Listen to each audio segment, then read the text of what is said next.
This is a video for the ladies of all ages, but I also think men could they could do with listening to this too. And the theme, the topic is about aging, and I want to specifically speak to aging naturally.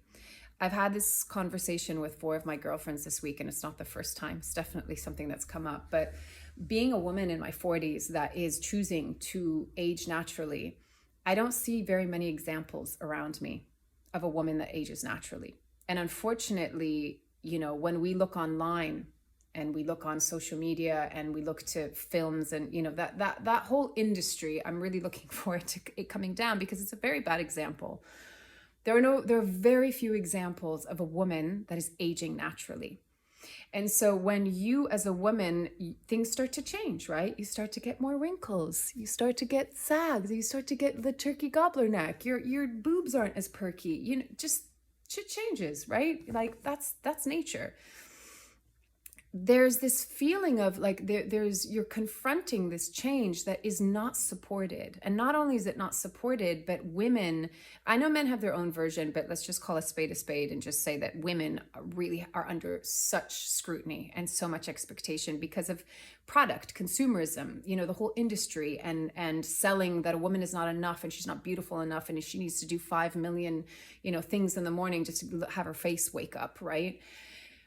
But when we look at the examples that we have, and now with just, it breaks my heart to hear not just women in their 30s, but women in their 20s, when you don't have wrinkles, you don't have, I didn't even think about wrinkles until like 37 maybe, right? But women in their 20s that are changing their face and that are doing Botox and getting all sorts of stuff done and lips and all, it's really heartbreaking, really heartbreaking. But when you see the example, which is not, I was listening to someone talk about how the idolization of celebrities is coming down, it's crashing down. And actually what we need instead are role models or people that just inspire us by being authentically them, right? Like we'll always be inspired, as she was saying, by beautiful artists and musicians and, humans love beauty, right? But something that's natural. I remember reading a post by Gwyneth Paltrow, and she was kind of, giving a shout out to her friend Demi Moore on her 60th birthday. And she was saying, oh, Demi's the most beautiful 60-year-old that I've ever seen on this planet. And I'm like, yeah, she might be 60, but that's not what a 60-year-old looks like. That's what a 60-year-old looks like that's had a facelift and Botox and all sorts of stuff done. So let's put it within the context, because what happens is then a woman who maybe is in her 40s and 50s and looks at Demi Moore and goes, well, I don't look like that. And I'm like 10, 15, 20 years younger than her. So yeah, because that's not nature. That's not natural. And I don't want to judge women that are choosing to age in that way, because I know and love some of those women. But I if that's like the norm, or if we're putting this pressure on ourselves that we need to be forever 21, it's not the way that nature works. And I think, when I look at the world and what we're going through right now, and there's just this dismantling of all of these old paradigms, and that is one of them, because this is just crazy. It's, where there's really this split of like, are you going to choose to remain in your true nature and connected to nature and in the natural way of the human? Or are you going to go in the direction of like becoming more like a robot or a doll, or, having technology, kind of hacking the human body and trying to be immortal, even though we are immortal in our soul, not our body. Yeah, this body will come and go, right? There's this split right now. But what I really want to speak to is I think what makes me sad underneath it all is not just what you physically are confronting within yourself, but what does that do? That erodes your self-worth, that erodes your sense of self, that erodes eventually your soul. Because the thing is that, one of the beautiful things of getting older, if you can move through the transition of like, oh, my face is changing. I don't look the same way that I did in my 20s, nor should I, right? But sometimes that's confronting. Sometimes you look down at your phone and you're like, oh heavens, like gravity, oh, not pretty. Or sometimes you feel it or you see it, and we're always our worst critic because we see the changes, right? Somebody else might go, oh, you look amazing, but we see the changes, right? But it's really one of the gifts of getting older is actually really learning to appreciate, value, and love who you are on the inside, because the outside will change, but the outside can remain beautiful if we're in our magnetism. But our magnetism can only be there if we're fully embodying ourselves and embracing ourselves and loving ourselves as we are. But again, that's really hard when women aren't being given an example. And so I really want women, for us all, whether we're choosing to do it natural or not, to support each other in revering our beauty, revering the way that we're aging, and being the role models for the girls that are in their 20s, that they don't think that they have to measure themselves to a fucking Barbie doll, that has none of this shit, and this is there, no pubes, and, like all of it, celebrityhood, Hollywood, the music industry, porn.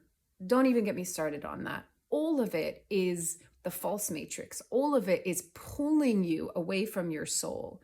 And if you are disconnected from your soul, you are disconnected from source, and you're never going to truly be at home if you're disconnected from all those things. And the further and further away you get from heart, from soul, from source, then you're going to start to be so concerned about your 3D physical appearance. You're going to be so concerned about that your worth and your status and your desirability and your lovability and your whatever, your very existence is based on what do you look like. And unfortunately, women have been groomed from the get-go, from when they're told, oh, you look pretty, that's a pretty little girl, you look beautiful in your dress. Everything is about how she looks, right? And then the opposite could be, oh, no, don't tell her that she's beautiful. She'll, like you have to look at her just as like she's being smart. Then we go to the other end, right? Whereas when we look at a sunset, we admire the beauty of it, but are we scrutinizing it? Are we saying it should be a different color? Should not have so many streets? No, we're taking in the beauty, and we're not doing anything other than just witnessing it, right? So, as a woman in my 40s, there's definitely moments that I'm confronted with like, oh, this looks different. And I'm grateful that I spent a lot of time learning how to cultivate a healthy relationship with myself. But there are still moments where I'm like, oh God, maybe I don't have it anymore. Maybe, like, oh God, this and that position. And, these thoughts are going to come up in your mind. And I really want to support us women, and to remind you men that, I know you have your own version of it, but probably in a much lesser way, but to support your women, and I do think there are men out there that, genuinely love their woman because of who that woman is inside. And there also are men that probably would prefer to not have all of the fake eyelashes and the contour because they want to know what you actually look like, right? I really feel for young women that feel like they have to have this whole production on their face in order to present themselves and to feel like they're desirable. And this whole thing about being sexy, again, porn is such a terrible, terrible example. That's not sex. That's not intimacy. That's not what a woman looks like. That's not even what a man looks like. It's just all of it is false and fake, right? It's the inversion. And I think part of these times are like return to your true nature. And respect yourself, revere yourself. Can we revere one another, but in our natural form? You look at Indigenous people and you look at their faces, the faces of older women and men. It's a story, it's a book, it's a fable, it's lifetimes within a lifetime in their face. And what's always the most striking thing is when they smile, they have so much light coming through their face and through their smile, right? That's what beauty is. Beauty is spirit. It's a magnetism. So there are times where I might think, oh God, I feel like I look kind of old today or whatever.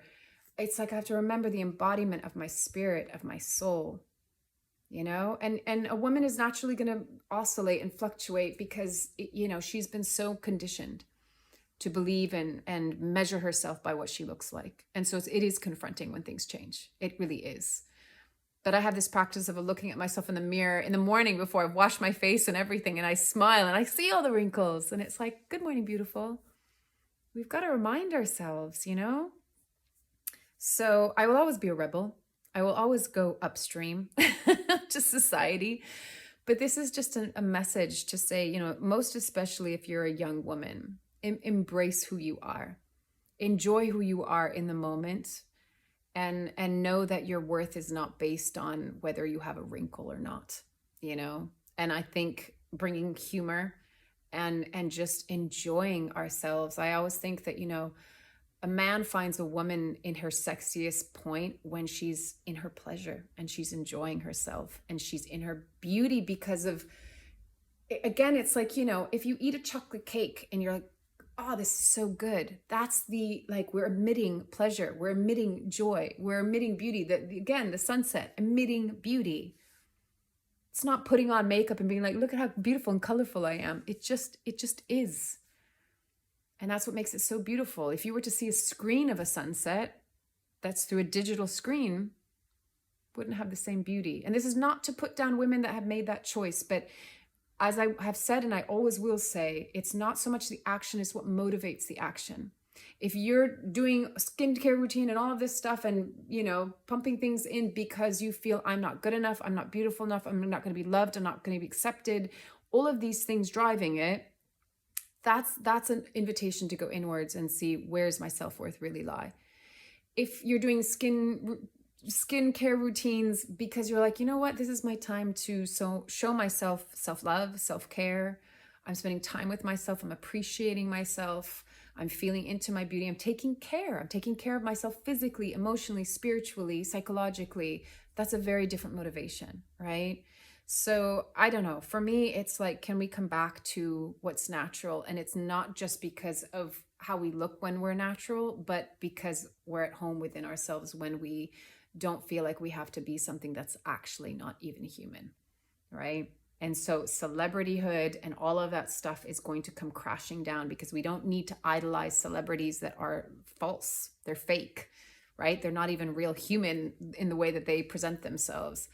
We need people that inspire us because they're in the expression of their beauty, of their joy, of their talents, of their gifts, of what they want to give as service to humanity in the celebration of being human and being here on this crazy ass planet. So there you go. Some thoughts. As always, take it or leave it as feels right for you, and loving you from afar. Bye.